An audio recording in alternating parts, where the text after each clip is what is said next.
menuju alam yang terang benderang yang dapat kita rasakan sampai saat ini.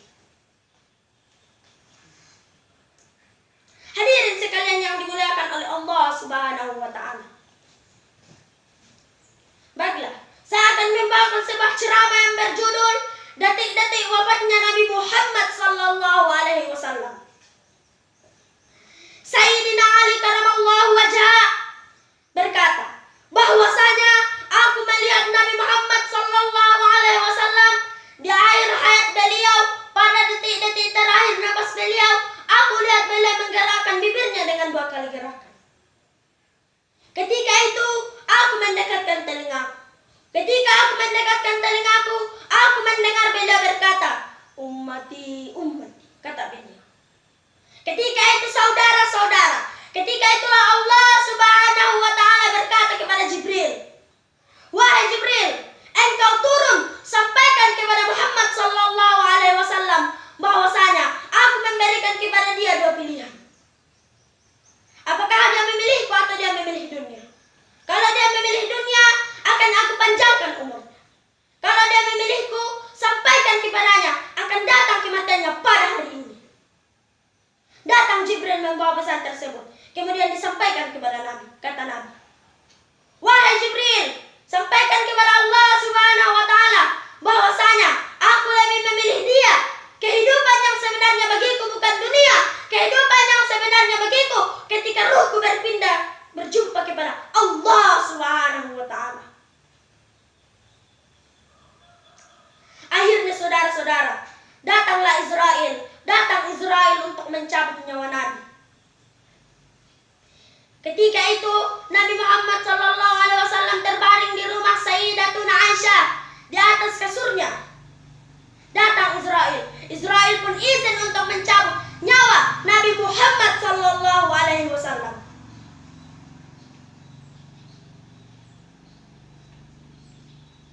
Apa kata Rasulullah sallallahu alaihi wasallam yang ketika itu ditebani oleh Jibril?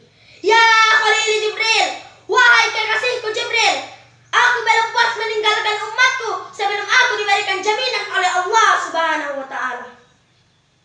Pergi Jibril menemui Allah Subhanahu wa Ta'ala.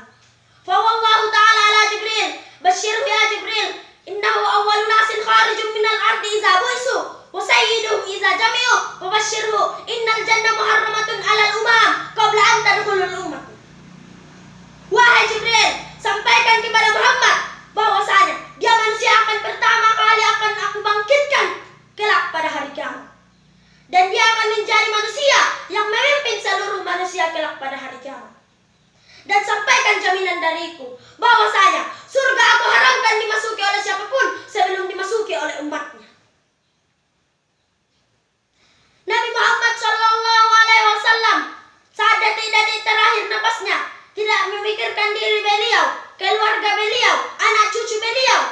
Yang beliau pikirkan hanya kalian sebagai umat. Apakah cukup sampai di situ? Tidak cukup sampai di situ. Dicabut nyawanya Nabi 2 kali. Ketika dicabut nyawanya Nabi berlirih. Dicabut lagi nyawanya Nabi berkata, Di samping Nabi ada sebuah cawan berisi air. Beliau letakkan tangan kanan beliau usapkan ke peluh keringat yang keluar dari wajahnya. Beliau berkata, "Ya Khalil Israel, wahai kekasihku Israel, apakah seperti ini rasa sakit dicabut nyawa?" Nabi Muhammad sallallahu alaihi wasallam, manusia yang salat sampai kakinya bengkak, yang salat sampai kakinya keluar nanah, merasakan sakit ketika dicabut nyawa. Bagaimana dengan orang yang lalai dari salat?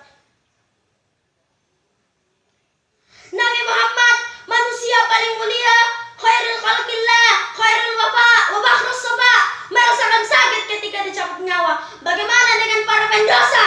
Bagaimana dengan orang yang durhaka terhadap Allah Subhanahu wa Ta'ala?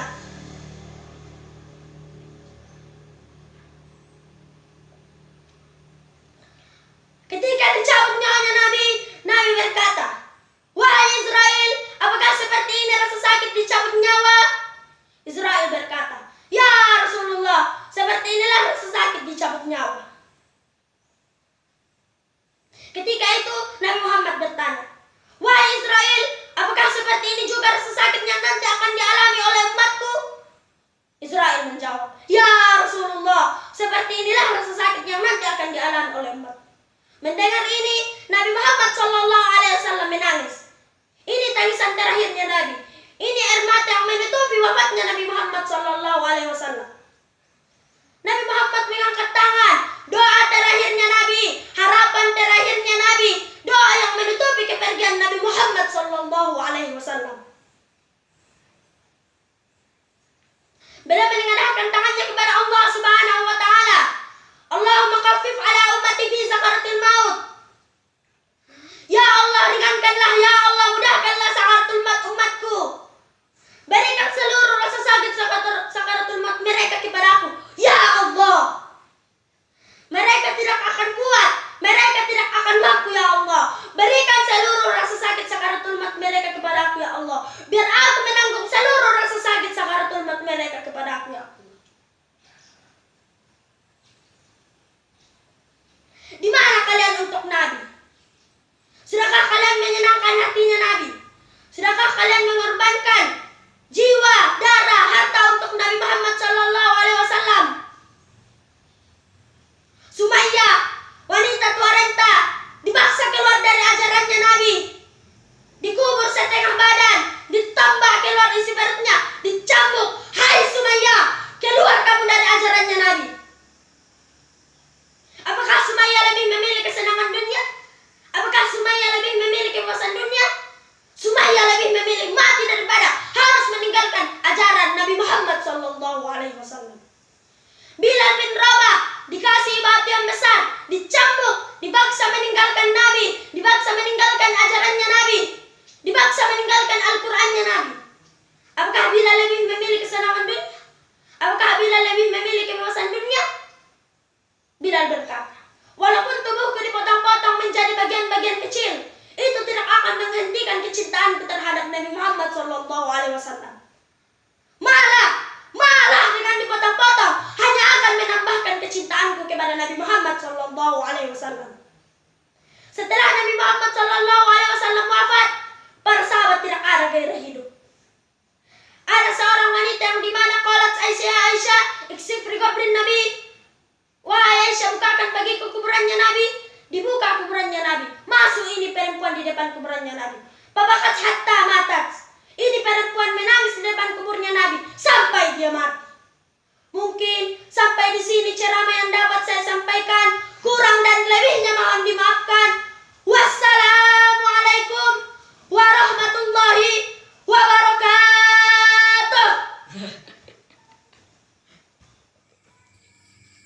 Assalamualaikum warahmatullahi wabarakatuh.